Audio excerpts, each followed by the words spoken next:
All right, guys. Sorry about that. But I stopped and I figured it'd just be easier to divide these little lectures into different modules, short and sweet. Because A, you'll get bored. B, it seems to be getting colder in here. And C, I dropped an F-bomb at the end of the first one. So I had to edit that out. So if you turn to page 6 in chapter 1, it talks about how do we do our job? How do we structure it? And this comes later in the chapter, but I think it's important to go into detail now because you've got your group presentations coming up in mid-February. They're starting fast. You better be preparing. You hear me? So again, if you look at part 1, the textbook author goes into all different frameworks. The only one I need you to worry about as I try to find the camera so it doesn't look like I'm staring into space when I'm talking to you is, again, lots of different frameworks, but I only want you to know 2. And the first one I want to talk about is RPIE. This is where you need to write this stuff down. All right, Autumn, pay attention. Write this down. All right, RPIE: research, planning, implementation, and evaluation. Research, as a cliche goes, peeling back all the skins of the onion and get some background information on why are we in this mess? Why are we in this situation? Why are we promoting this new product? Who are we promoting it to? Right? What can be done? What are people out there saying about my company or my client? What is the market like? What is public sentiment? How can we change that public sentiment, i.e., how can we change public opinion, whether it's about a political issue or a product or some social issue going on out there? So research, this is absolutely important. Yes, you're going to need to know this on the exam, all right? Ava, stop giving me attitude and write down notes. All right, so we got research. Next is planning, right? So when I plan, there's always short-term stuff that needs to be done in the next week or a month. But a lot of organizations that are quite sophisticated, they're always looking ahead. What are we doing this quarter? What are we doing in the next 6 months? What are we doing in the year? So there's always short-term and long-term planning. Right? This is important for your presentations because no matter if you're talking about a sporting event or if you're talking about some Netflix show that's going to be located here in Elkins, you need to see what everybody is saying about us, what the sentiment is, research, and then plan. Who's going to be in this series? Where are the venues for World Cup 2034 if we're going to move it from Saudi? Oh gosh, I hope they don't find this online. Oh, might need to move. All right. We got a plan, right? Because we need to get buy-in from other people within our organization and, of course, our client ourselves. So we got research, we got planning. Next, implementation, right? Some might call it deployment. Some might call it action. For the purposes of our class, not to complicate everything, implementation, all right? We're going to roll it out. This is what we're going to do. This is how we're going to do it. And then finally, not so important in terms of how it's related to your presentations, but evaluation. Research, planning, implementation, and finally, this is how I justify my job. Evaluation. Not so important, but I've got to prove that the client or the company and their investment is me, it's turning into money and time and resources well spent. So, for example, for the city of Elkins, how many people do we have following us on Facebook now? What level of engagement is there? Are more people coming to the City of Elkins WV website? And if they are they just staying on for a few seconds, then dropping off somewhere else, or are they actually staying and viewing more pages, right? Analytics. So this is absolutely the framework that you need to know, and it's actually what the head of our department, Dr. Andrew Jones, that's what he uses. So it would be really helpful for your group presentations to, one tactic I suggest is structuring it this way, all right? Moving on, all right? I'm just going to repeat it one more time and make sure you have it all written down. RPIE. RPIE. Yes, I'm going to ask you about this. So the second framework, there's RPIE, right? You can think about it as the shell of the car that you're going to drive. How are we going to keep it running, right? Well, that's the second framework I need you to know about. And that's peso. Yes, as in the currency in Mexico, Colombia. PESO. It's not in the book, by the way, right? You can look it up online. There are all kinds of discussions of the peso framework. But we're talking about peso because the media landscape has changed so much. We are far from the days where we just had 3 big networks, or 3.5 and 3 3/4 if you counted Fox and PBS. But everything has been blown up the past 20, 30 years. We have cable television, we have streaming, we have influencers, we have people that do news on platforms like TikTok and YouTube. We have people that just post on other social channels. It's so fragmented now. So understand the peso model, and I'm going to explain it to you right now. So P, paid media. I'll get to that in a bit. E, earned media. S, shared media. O, earned media, right? We have more organizations. They may not even know it, but they're adopting this model, and that's largely because of the state of the media landscape here in the US and really across more of the world. So paid media, it's fairly easy to explain and remember because you're paying for something, right? Advertising, that's the first thing that comes to mind, right? It's paid media. However, a lot of organizations, they use some form of paid media, but it's not necessarily advertising on the networks because that's expensive, or on cable television because that's expensive, right? Most of us don't have that kind of budget, but there are other other forms of paid media. Email marketing, right? It's very tedious for an organization. This may have worked 30 years ago, but you can't just keep an Excel spreadsheet like I do with your emails and dump them in an email, the to field or the BCC field, and send the latest updates. So there are actually a lot of sophisticated platforms out there like MailChimp and SendGrid, right? I've got to pay for that service. You go to a store like H&M, it could be Lowe's, or here in town, Tractor Supply, Walmart, or what have you, and somehow for whatever reason, because you signed up for something, you're agreeing to get promotional emails, right? Well, companies are paying for services so that they can get sophisticated analytics and make their email newsletters look pretty. So that's an example. Another example, sponsored content, because everyone's looking for those clicks, everyone's looking for those sales, everyone's looking for new ways to get the message out. So sponsored content, understand that what that means, right? Sponsored content is when an editor of a publication, a client, and then the PR representative or agency that works with them create content forever. The important thing to know about paid media, not only are you literally paying for it, but you get to control the message, right?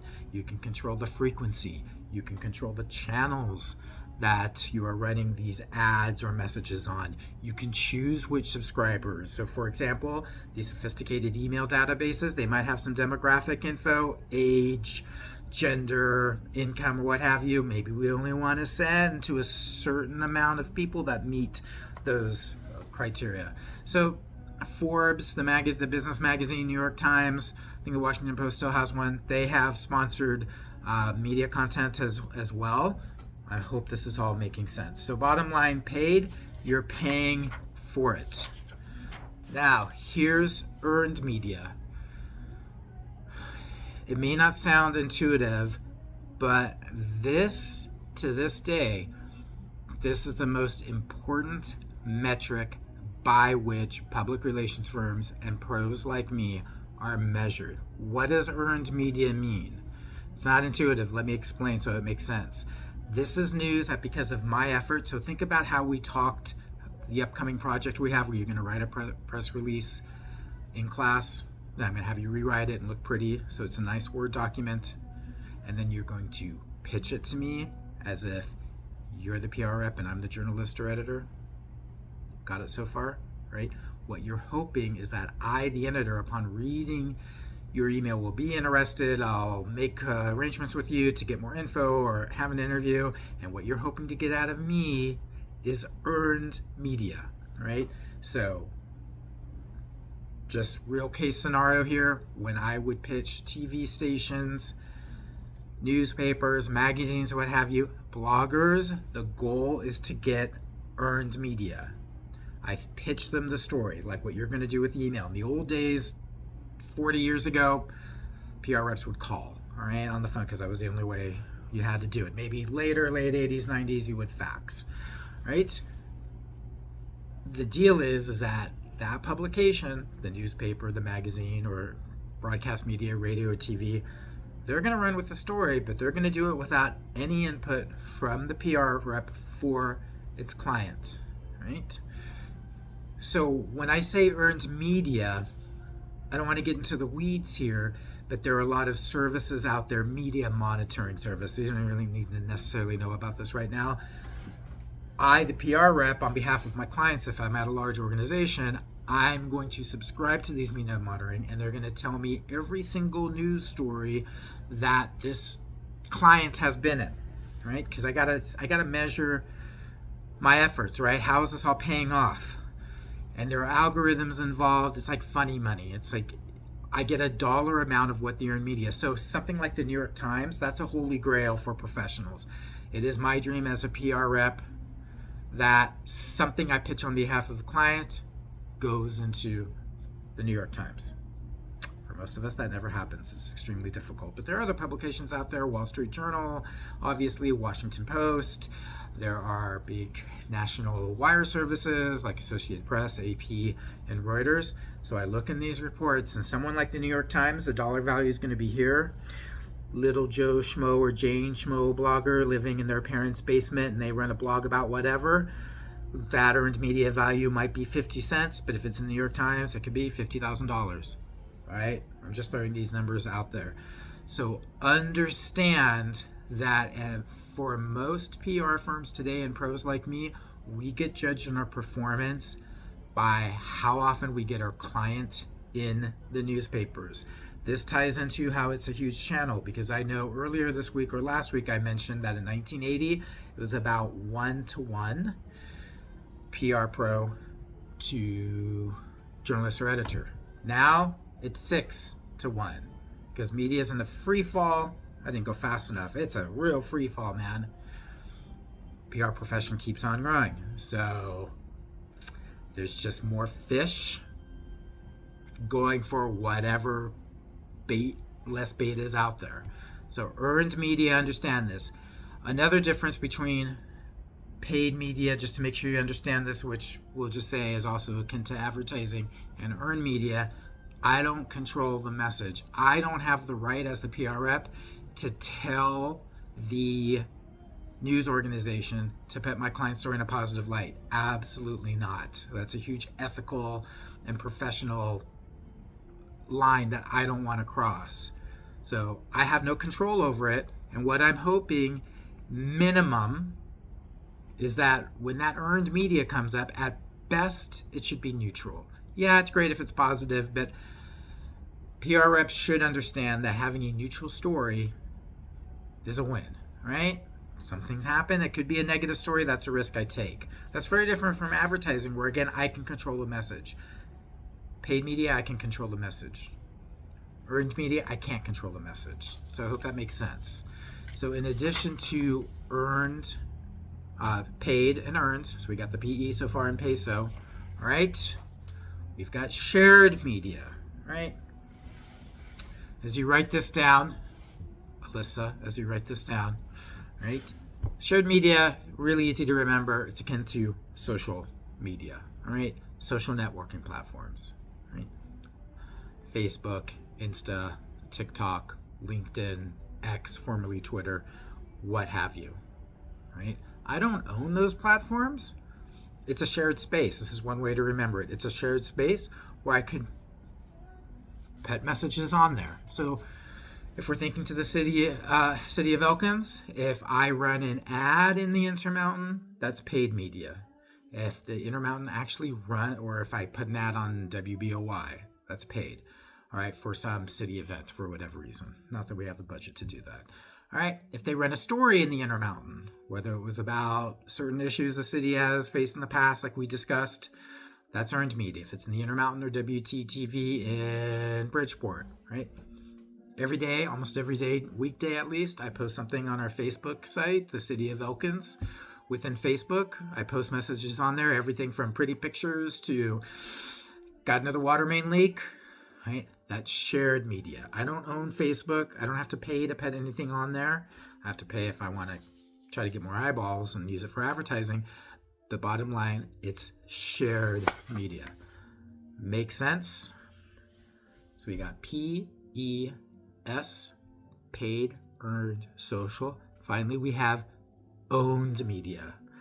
At a high level, it's just easy to remember because it's something I own. So let's just take this to the City of Elkins. All right? It could be our website. We own that. We pay for the servers. We pay for the third party that hosts that information. We pay for the developers that make the site look pretty. Okay? It could be the blog as well. A blog is something you own. In City of Elkins' case, it's a section of the site. All right? I can fundamentally put whatever I want on the City of Elkins website because I and the city own it. It's different from owned media because let's say I put something really inflammatory or offensive, which I never have. Sometimes I'd like to, but I can't. There's a risk that if something is inaccurate, well, maybe not these days with the state of social media, but if I put something on Facebook that could be offensive or just plain wrong, there is a chance that somebody from Meta, the parent company of Facebook, could contact me and say, hey, you know what? You can't do that. That violates our terms and conditions of use. I don't have that problem with owned media as in the website. All right? So bottom line, remember, paid, generally advertising. E for earned, that's what? What is that? Earned media. All right. Those are neutral stories, hopefully neutral stories that are put on third-party news organization sites. Shared is social. Own. I hope you've been writing this down, and I certainly hope it makes sense. So this gets back to how do these two platforms work together? One or both of these platforms can work when you're on your group presentations. So again, think of RPIE, which I talked about earlier. Think about that as the structure and frame of your presentation so it flows. All right, or it's the shell of the car, right? It's the body of the car. Peso is the engine or the fuel of your presentation with all the details, who you're going to reach out to, how you're going to promote this, how you're going to appeal to Gen Z, as opposed to me, Gen X, as opposed to boomers, all right? That's peso. That's the car's engine or fuel, okay? So you've got those two frameworks. Next question, right? The PR industry is often lampooned in shows. You may have heard of Scandal, my favorite show. It's called Absolutely Fabulous. It's a British sitcom, and one of the main characters is a PR rep, and it's often exaggerated because there have been some bad actors in this profession, just like with anything else, right? But just remember, for PR to work, advice that I give to the client and content that I distribute publicly, it's got to be unfiltered. It's got to be uncensored, unexpurgated, all right? Complete. It's got to have all of the material. It's got to be uncensored. If you just remember that for PR to work, it's got to be unfiltered and uncensored information, right? Or it's not going to fly. People are far too cynical these days. People can do background research. And why is this so important? Because again, just how PR is often lampooned or portrayed in the media on TV shows. You often hear the script where somebody gets in trouble. There's a huge ethics violation. They do something scandalous. And then someone is literally flown in, a PR rep who's going to fix the situation. But in real life, IRL, no massive communications effort will be able to save an organization if they're on a path that is totally unethical, or if just their performance as an organization sucks, right? You can't posture, you can't exaggerate, you can't lie, you can't gaslight. It's not going to change the reality. An organization has to be ethical, it's got to be run well, and it's got to be doing good work from the beginning. It's very difficult. We'll talk about public opinion, hopefully after this storm, in real life in the classroom. But what's another way to put this? That lipstick ain't coming off that pig, no matter how hard you try to wipe it off if that pig's doing bad behavior. Sorry, pigs out there. All right, I don't mean to hate on pigs. All right. Hope this makes sense. I'm going to take a break now and upload this, and then we'll continue with the next module.